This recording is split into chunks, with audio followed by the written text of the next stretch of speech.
Mradi huu haujachelewa, ila ninachosisitiza hapa ni kwamba kuna kila dalili za kuja baadaye waseme wamechelewa, sababu kama mnavyoona mashimo yako wazi, mvua zinakaribia na kadhalika, kuna vifaa ambavyo havijafika, lakini bado tupo ndani ya mkataba na TANESCO wamewasimamia vizuri mpaka sasa. Tunachotaka kukiona ni kwamba isije ikajitokeza sasa hali ya kwamba tunapofika muda mradi unatakiwa kukabidhiwa, mradi haujakamilika. Fedha ambazo zimetolewa zaidi ya bilioni 550 ni fedha za ndani, fedha za serikali ya Jamhuri ya Muungano wa Tanzania, ni fedha za Watanzania ambazo Mheshimiwa Rais aliona kuna umuhimu mkubwa wa umeme kusambaa nchini.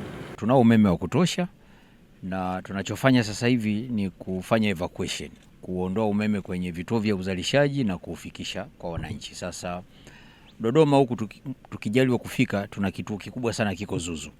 Kinafanana na hiki tulichotoka hapa Chalinze.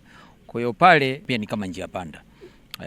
Kwa hiyo kuna umeme pale unatoka Singida mpaka Arusha huko, tunaunganisha na line kwenda kwa majirani zetu Kenya, lakini kuna line zetu zinaelekea kanda ya Ziwa. Kwa hiyo tukiufikisha umeme kwa wingi huu pale Dodoma, tutakuwa na nafasi nzuri zaidi ya kupeleka maeneo mengine. Ndio maana tunahangaika tumalize hii line. Tunamshukuru sana Mheshimiwa Rais. Hii kwa kwenye ile total package niliwaambia jana, Mheshimiwa Rais Dr. Samia Suluhu Hassan ametuwekea shilingi trilioni 13.5 kwenye miradi 41. Miradi 6 ya kuzalisha umeme, miradi 35 ya njia za kusafirisha umeme. Moja ndio hiyo.